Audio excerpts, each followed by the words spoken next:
नमो नमो अरिहंता नमो नमो सीता नमो नमो आयर्यान नमो नमो अर्जायान नमो रे सवसावुरा ऐसो पंच नमोकारो ऐसो पंच नमोकारो सर्वपावपनासनो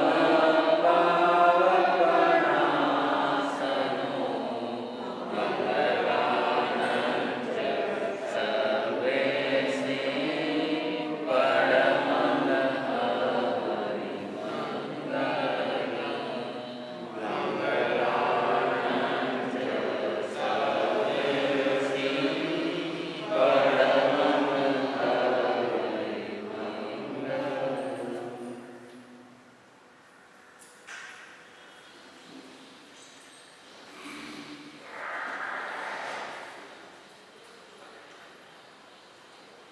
केशी गौतम अध्ययन के माध्यम से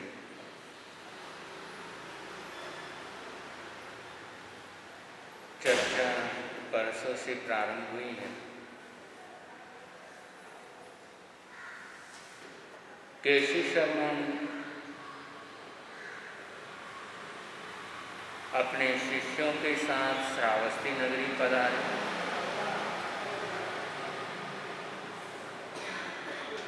और कुछ ही दिनों बाद गौतम स्वामी, जो कि 12 अंगों के ज्ञाता हैं और जो 12 अंगों का ज्ञाता होगा वो 4 ज्ञान का धारी भी होगा।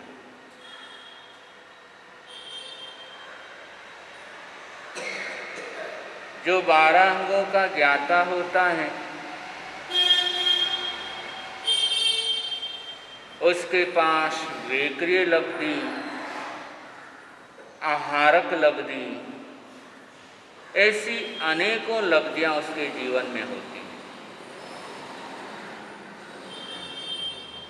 और ऐसे महापुरुषों के लिए कहा जाता है, जिन नहीं पण जिन सरीके, केवली नहीं पण केवली सरीके। कि केवली नहीं है लेकिन केवली सरीका ही जानता है और देखते हैं। श्रुत ज्ञानी उपयोग लगा करके संपूर्ण लोक अलोक को जानते और देख सकते हैं।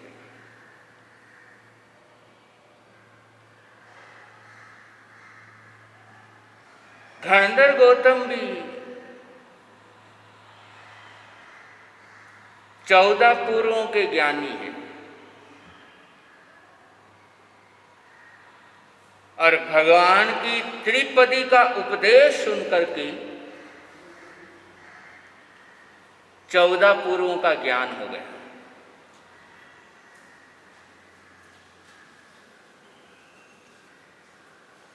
उत्पात, व्यय, ध्रुव्य, इन 3 पदों के माध्यम से 14 पूर्वों का ज्ञान हो गया। और 14 पूर्वों का ज्ञान अथाह ज्ञान का समुद्र होता है। तो ऐसे गौतम स्वामी अपने शिष्यों के साथ श्रावस्ती नगरी में ही कोष्टक उद्यान में विराज रहे।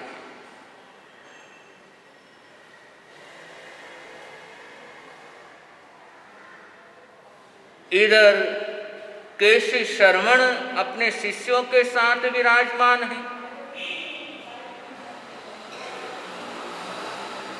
और केशी शर्मण के शिष्य गौतम स्वामी के शिष्य। उनके लिए आगम में बहुत सुंदर विशेषण जाते हैं। संजयानम,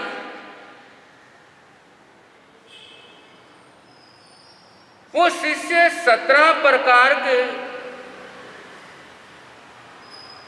संयम का पालन करते थे।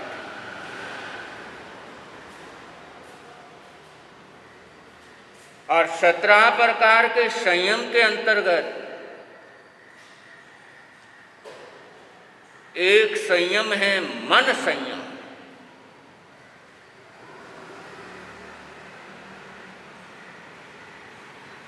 मन का संयम, और मन में संयम होता है तो मन में किसी के प्रति दुर्भावना नहीं आती।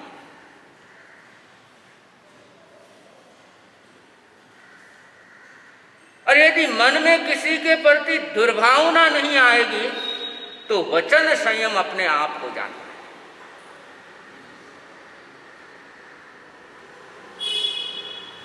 क्योंकि जो भीतर है वो बाहर आता है।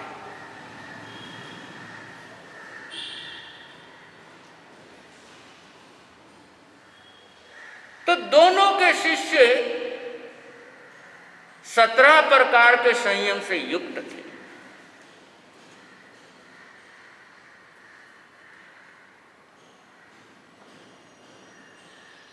गोचरी आदि के लिए जाते हैं,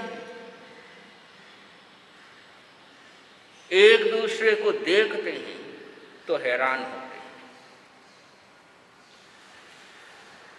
समझ नहीं आता। केसी श्रवण के शिष्य गौतम स्वामी के शिष्यों को देखते हैं, वो भी उलझन में पड़ जाते हैं। गौतम स्वामी के शिष्य केसी स्वामी के शिष्यों को देखते हैं, वो भी उलझन में पड़ जाते हैं।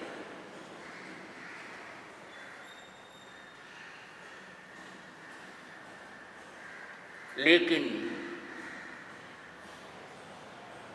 मन उलझन में आने के बाद भी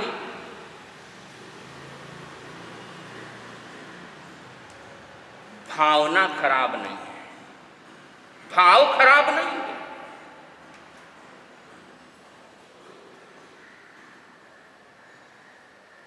देखते हैं प्रतिदिन इधर उधर जाते समय, गोचरी के जाते समय, आवश्यक कार्य के लिए जाते समय बहुत बार आमना सामना हो जाता है, एक दूसरे को देखते हैं और उलझन में आ जाते हैं।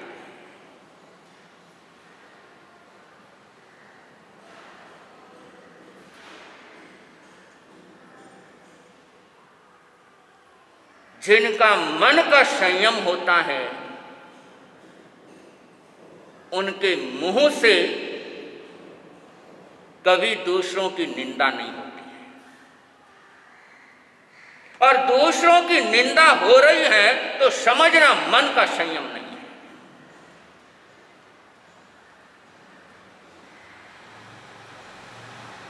बिना मन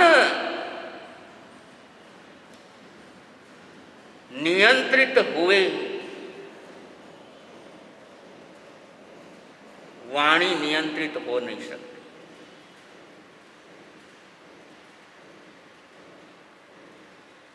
भगवान महावीर के शिष्य देखते हैं कि कमाल है, हमने तो सफेद वस्त्र पहने हुए हैं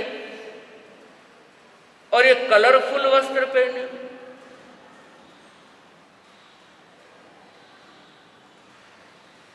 हैरान कि ये भी तीर्थंकर धर्म की आराधना कर रहे हैं, हम भी तीर्थंकर धर्म की आराधना करते हैं। इनका भी लक्ष्य मोक्ष है, हमारा भी लक्ष्य मोक्ष है।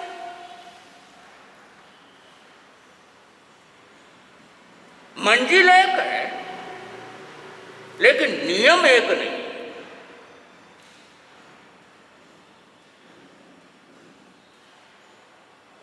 और नियम एक हो या ना हो कोई फर्क नहीं पड़ता है।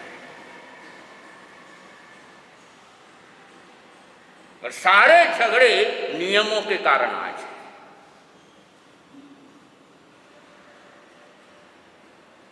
समाज के अंदर दुर्भावना का वातावरण,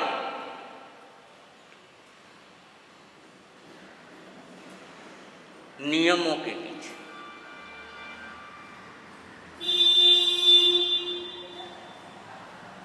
दूसरी तरफ केसी श्रवण के शिष्य देखते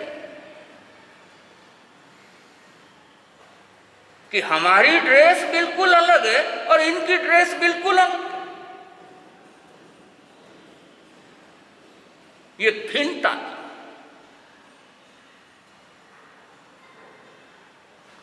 दोनों का आचरण अलग अलग है, नियम अलग अलग है, लेकिन दोनों ही एक दूसरे की निंदा नहीं कर रहे। ये कमाल की बात है।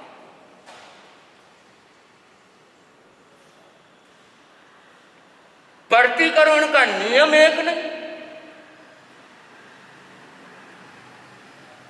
भगवान महावीर के अनुयायी हैं, वो सायकालीन प्रतिक्रमण करते हैं, प्रातःकाल प्रतिक्रमण करते हैं, लेकिन केसी श्रवण भगवान पार्श्वनाथ के अनुयायी हैं। उनका प्रतिक्रमण का समय फिक्स नहीं है, जब दोष लगा उस समय प्रतिक्रमण कर लिया।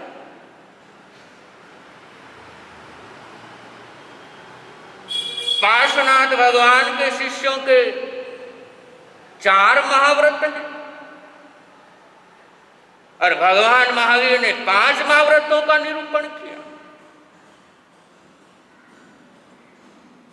न वेश एक है, न नियम एक है, लेकिन फिर भी एक नगरी में रहकर भी शांति से रह रहे।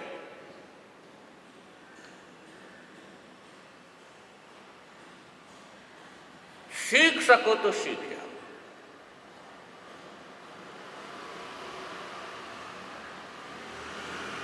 कि अलग अलग समाचारी होते हुए भी शांति से जी सकते हैं, अलग अलग समाचारी होते हुए भी शांति से रह सकते हैं, अलग अलग समाचारी होते हुए भी दुर्भावना लेस जीवन जी सकते हैं।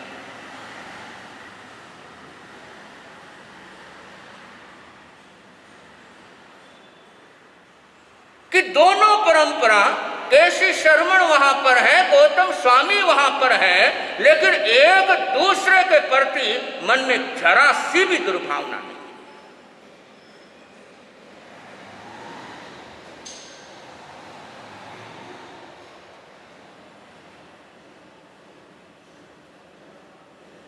अपने दिल में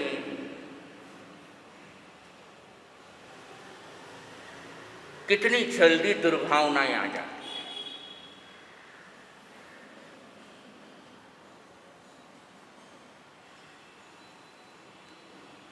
कितनी जल्दी हम लोग एक दूसरे का बायकॉट करना शुरू कर देते हैं।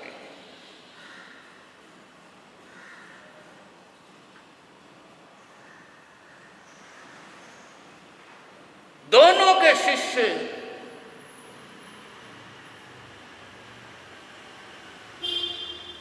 अपने अपने गुरु से जिज्ञासा करके समाधान मांगते। इमो धम्मो व केरिसो, इमो धम्मो व केरिसो।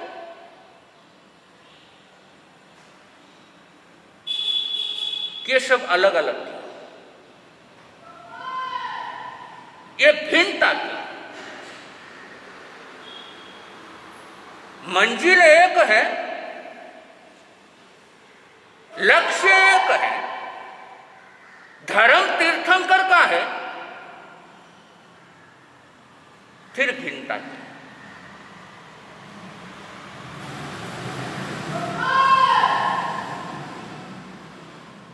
गौतम स्वामी ने भी सुना, केसी कुमार शर्मन ने भी सुना। शिष्यों की जिज्ञासा कि ऐसा क्यों, कारण क्या? वो भी तीर्थंकर धर्म के अनुयायी, हम भी तीर्थंकर धर्म के अनुयायी।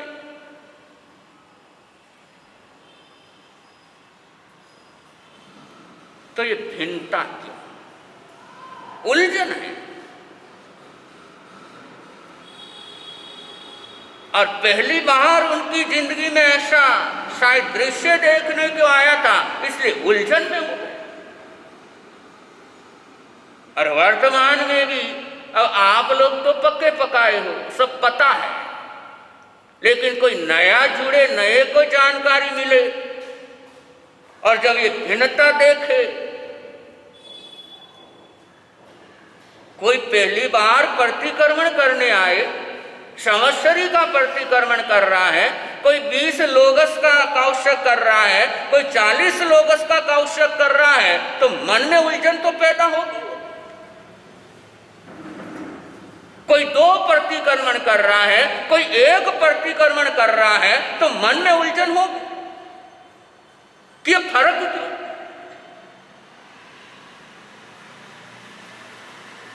और उस समय अगर सम्यक समाधान मिलता है तब तो वातावरण सही रहता है। और उस समय यदि हम स्वयं को सही साबित करते हैं और कहते हैं जो हम कर रहे हैं वो ठीक है और सामने वाला मिथ्यात्वी है, तो उससे उलझनें खड़ी होती हैं।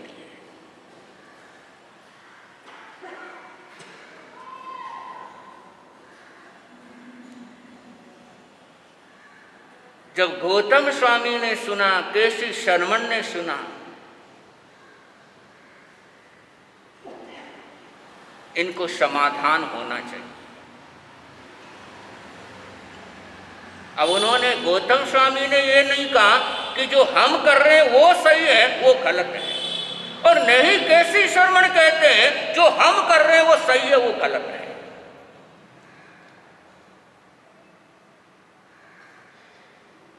एक दूसरे को गलत साबित करने की कोशिश नहीं।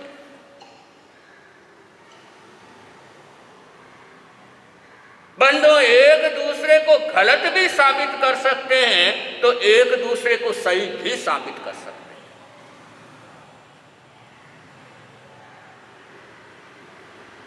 अगर दृष्टि सम्यक्त्व की है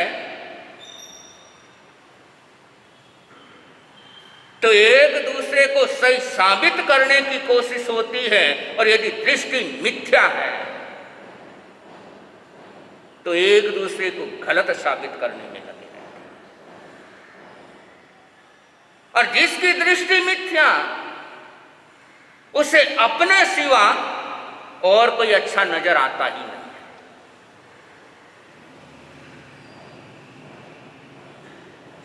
उनकी हालत दुर्योधन जैसी।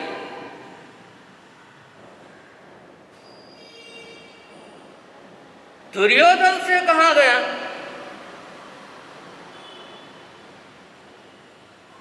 कि जाओ इस नगरी के अंदर, हस्तिनापुर नगरी के अंदर पता लगा करके आओ, इस नगरी में कितने अच्छे लोग हैं, काउंटिंग करके आओ। दुर्योधन चला,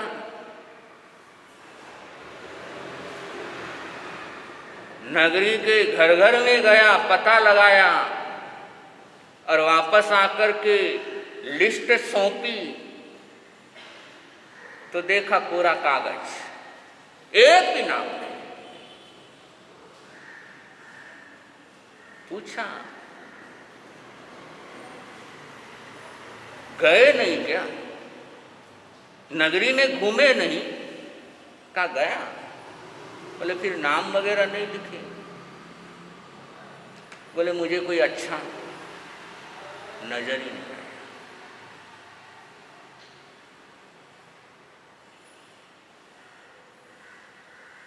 युधिष्ठिर को देखो, अब दुर्योधन को काम दिया था कि अच्छे लोगों की लिस्ट बनाओ, और युधिष्ठिर को काम दिया था पूरे लोगों की लिस्ट बनाओ। और दोनों खाली पन्ने लेकर के आए। युधिष्ठिर से पूछा, भाई खाली पेपर क्यों? युधिष्ठिर कहने लगा, मुझे कोई बुरा नजर ही नहीं आया। एक को कोई अच्छा नजर नहीं आया, एक को कोई बुरा नजर नहीं आया। नगरी वही है, लोग वही है, फिर फर्क कहां पड़ा?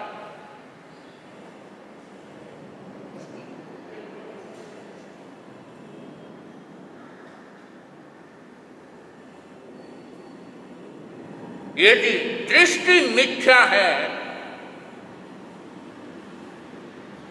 तो अच्छे नजर आते नहीं, और दृष्टि यदि सम्यक है तो बुरा कोई दिखता नहीं। युधिष्ठिर जाता है, लेकिन हर किसी के अंदर कोई ना कोई उसमें अच्छा ही मिल जाती है।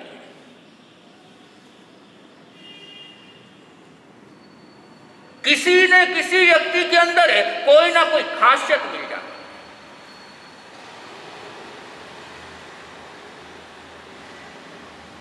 है। युधिष्ठिर अच्छाई को ग्रहण कर रहा है और दुर्योधन भी गया है, लेकिन उसको हर किसी के अंदर कोई ना कोई कमी नजर आ जाती है।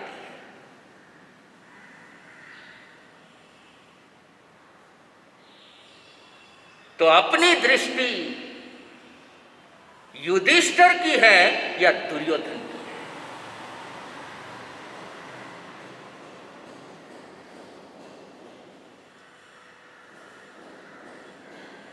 ये देखना है।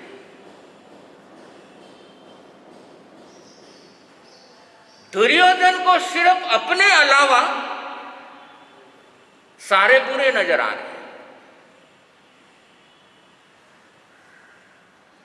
अपने अलावा सारे गलत नजर आ रहे हैं।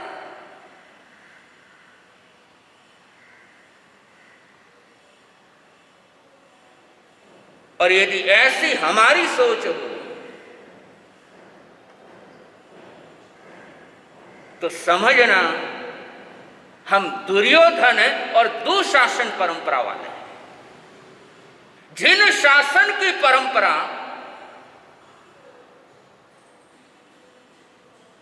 ये दुर्योधन और दुशासन की परंपरा नहीं है। जिन शासन की परंपरा तो सुशासन की परंपरा है।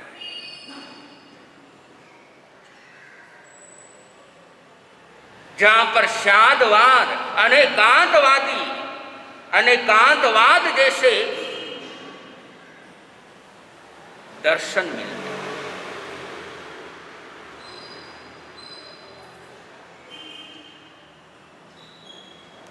तो दोनों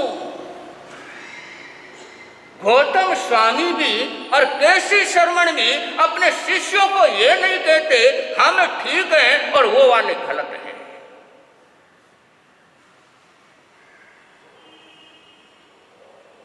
भ्रम में नहीं रखते,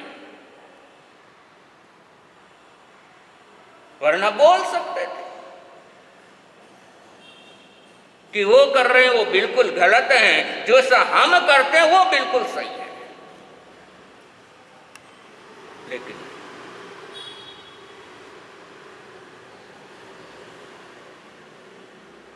जो जिन शासन में हैं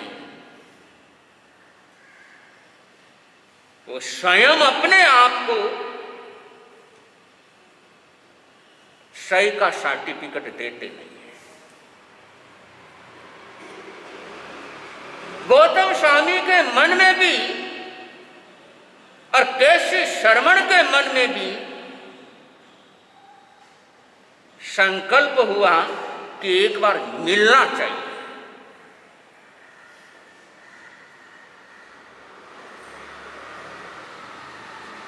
क्योंकि हमें तो पता है लेकिन शिष्यों को नहीं पता है, और जब शिष्यों को ही पता नहीं तो भक्तों को भी असली बात पता है। वो भी शंका के अंदर जी रहे होंगे, वो भी संदेह के अंदर जी रहे होंगे, तो सबको स्पष्टीकरण, सही स्पष्टीकरण मिले, इसका यत्न वो करने।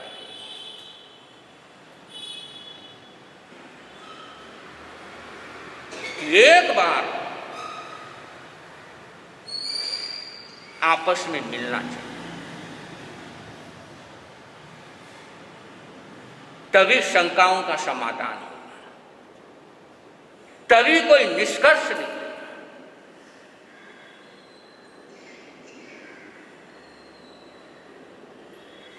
अब कौन किसके पास जाए, क्योंकि सब बड़े हैं।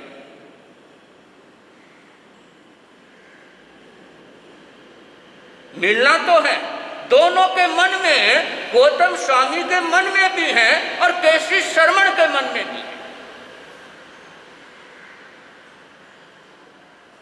लेकिन कौन जाए चला कर?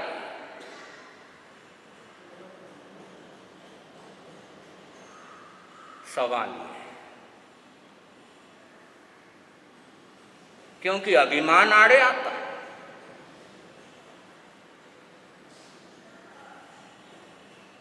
तो चर्चा आगे के प्रवचनों में रहेगी।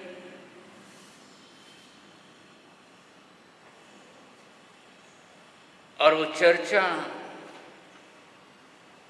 इस बात का संकेत करेगी कि बड़ा सिर्फ उम्र में बड़े होने से नहीं होती, बड़े इस दृष्टि से भी नहीं बना जा सकता कि किसी के पास आगमों का ज्ञान ज्यादा है। बड़ा बनने के लिए बड़े बनाए हो, कभी बनाते हो बड़े? डाल रहा सिरों साथे कहीं बना, बड़े बनने के लिए रात भर पानी में भीगना पड़ता है, तेल के अंदर, उबलते तेल के अंदर तलना पड़ता है, तब जाकर के बड़ा बना जाता है। तो ऐसे ही बड़ा नहीं बना जाता है। और वो बड़ा, वो बड़प्पन, उसकी यात्रा कल चलेगी। ये कथा है चेल नारानी की, ये कथा है चेल नारानी, राजा श्रेणिक के जीवन को, राजा श्रेणिक के जीवन को जिसने दिया सुधार जी। ये कथा है चेल नारानी की, ये कथा है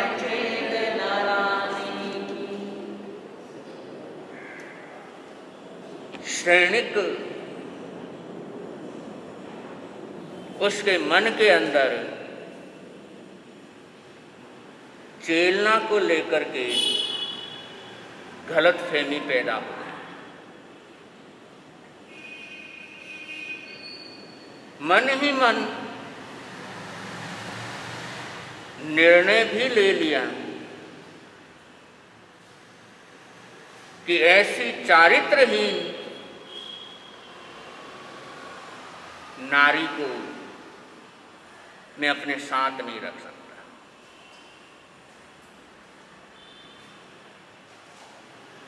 प्रातःकाल हुआ, अभय कुमार आया,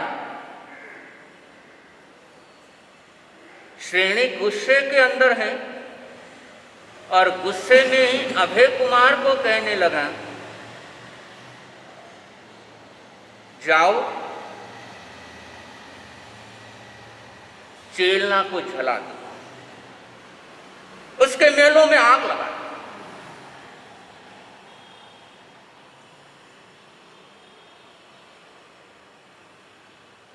श्रेणी पूरा अपसेट।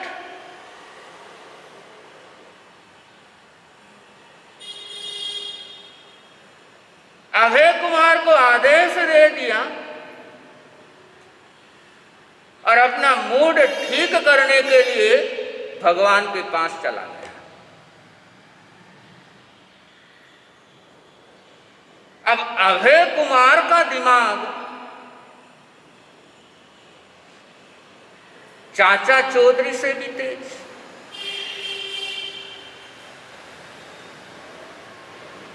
वो सोचने लगा, पिताश्री गुस्से के अंदर और गुस्से में बोला है और गुस्से में बोला है, तो इसका मतलब है सही नहीं है।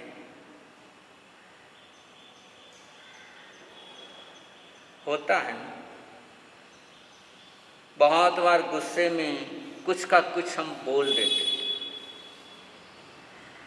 और फिर बाद में जब गुस्सा शांत होता है तब महसूस तो होता है।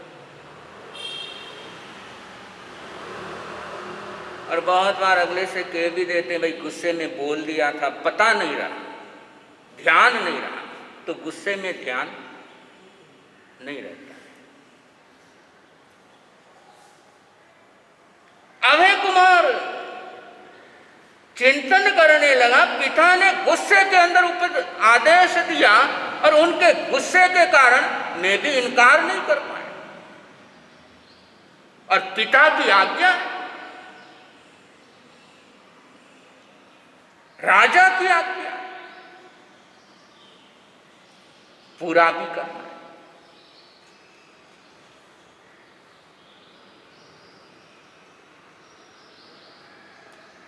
सैनिक उधर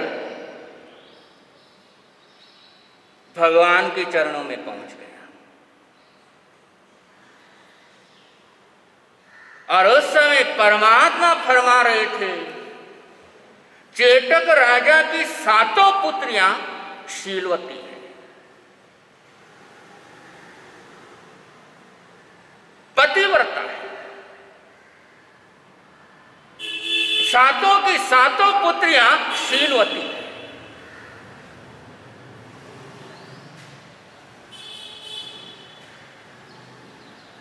सैनिक ने सुना, वो तो हैरान।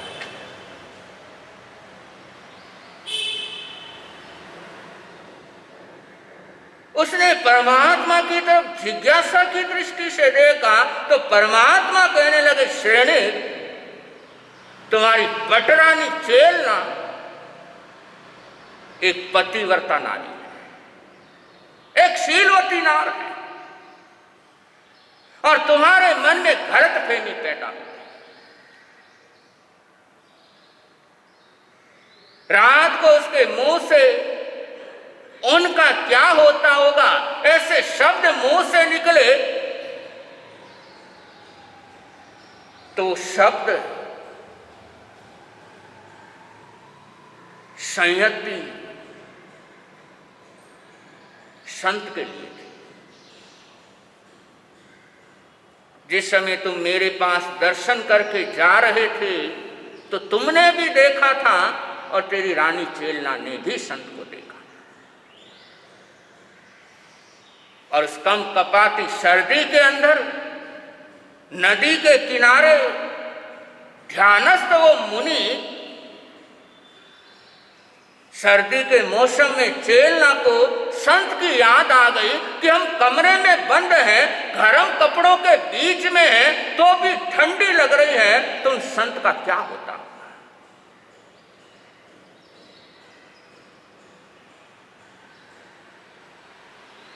इसलिए राजन, तेरी ये शंका फिजूल की है।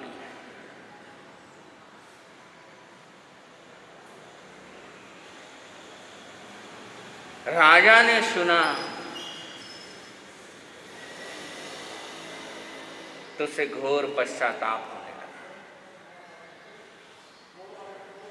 वो तो तुरंत वहां से निकला, घोड़ा भगाता हुआ जा रहा है कि कहीं अभय कुमार चेलना को झलाना।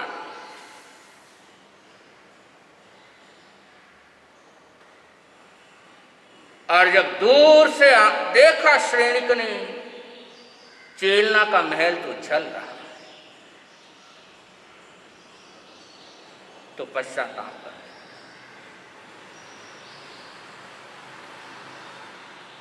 कि मैंने कितना गलत आदेश अभय कुमार को दिया कि एक सती को जलाने का पाप नहीं। मैं अब जी करके क्या करूं?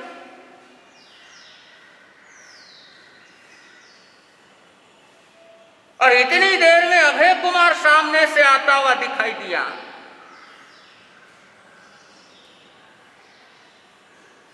और इससे पहले श्रेणिक कुछ कहे, अभय कुमार कहने लगा, पिताश्री आपने प्रातःकाल जो आदेश दिया था वो मैंने पूरा कर दिया है, वो देखो मेल चल रहा है। महाराज आपकी आज्ञा का पालन।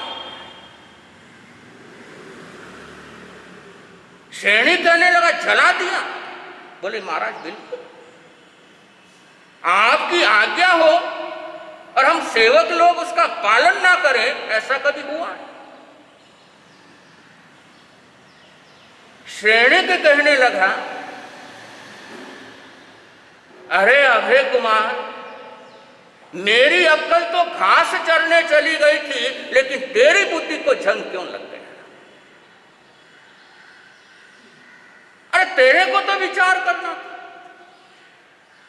तेरे को तो एक दफा सोचना था महल जलाने से पहले।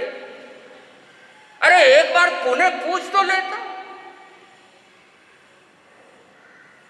अपनी मां को जलाते हुए तेरे को शर्म नहीं है?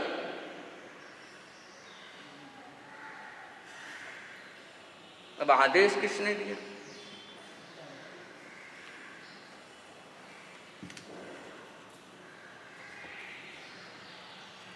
बड़े कभी गलत नहीं होते, बड़े कभी गलत होते। वो गलत कहेंगे, गलत बोलेंगे तो भी गलत नहीं होते। वो हमेशा अपने को ही सही साबित करने की कोशिश करे। सासू कभी गलत होती? कौन गलत होती, सासू या बहू?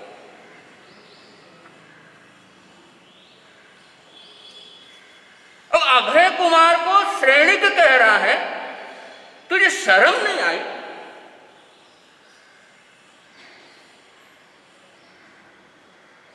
अभय कुमार तो किसी और ही ख्यालों के अंदर है। अभय कुमार तो सोच रहा है कि लगता है आज मेरे मन की मुराद पूरी होने वाली, जिसकी तमन्ना मैं वर्षों से करता आया हूं, हो सकता है आज मेरी वो तमन्ना पूरी।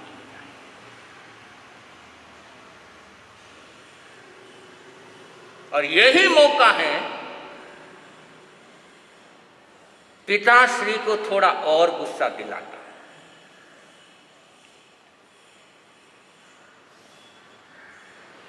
कि पिताश्री को थोड़ा और उबालता।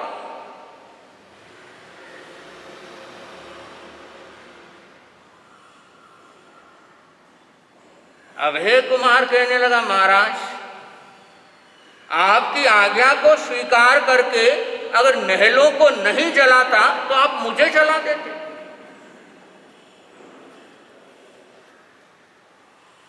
इसलिए मैंने महल जला।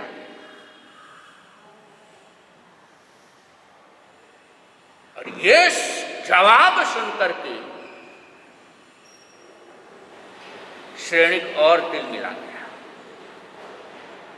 एक तो पहले से ही परेशान, पहले से ही गलती हो गई,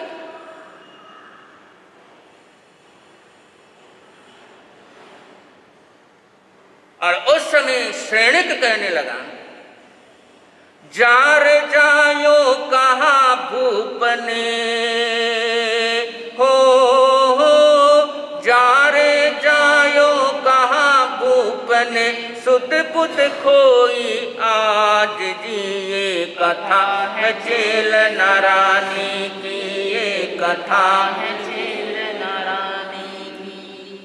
जिस समय श्रेणिक ने कहा तुम मूर्ख हो, तेरे अंदर अक्ल नहीं है, तू यहां से चला जा, तो अभय कुमार खुशी से नाचने लगा।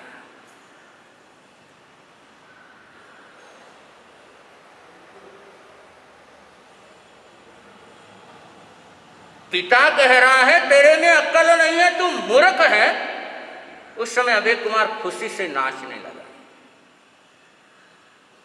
इसलिए उस समय नाराज नहीं होना जब सासू कहे बहू तेरे में अक्ल नहीं है,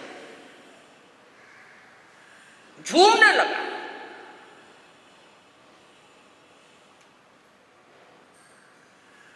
अभय कुमार को झूमते नाचते देख करके श्रेणी का दिमाग और पागल कि इसको मां के मरने का, जलाने का भी अफसोस नहीं।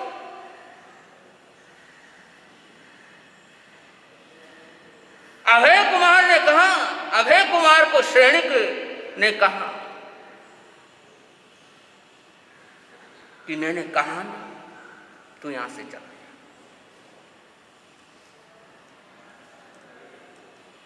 और अभय कुमार तब कहता है,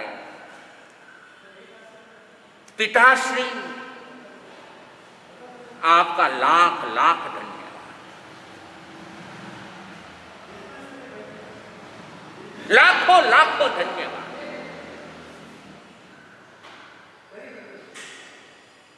श्रेणिक सोचे आज इसको हुआ क्या है, डांट पड़ रही है, नाच रहा है, और मेरे से कह रहा है पिताश्री आपको लाख लाख धन्यवाद, आपको लाख लाख धन्यवाद, मेरी इच्छा पूरी कर दी। अब भला किसी को डांट खाने की इच्छा होती है? डांट खाने की इच्छा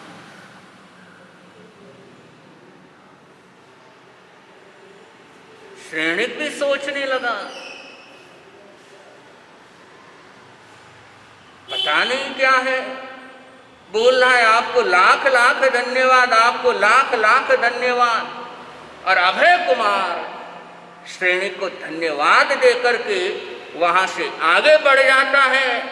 श्रेणिक तो बेचारा वैसे ही परेशान है, मायूस है कि इतनी प्यारी पटरानी वो खत्म हो गई है। वो भी निराश आगे बढ़ जाता है। और आगे कैसे ये घटनाक्रम चलेगा, क्यों अभय कुमार ने श्रेणी को धन्यवाद दिया, क्या उसके पीछे रहस्य, ये समय अनुसार चर्चा चलेगी।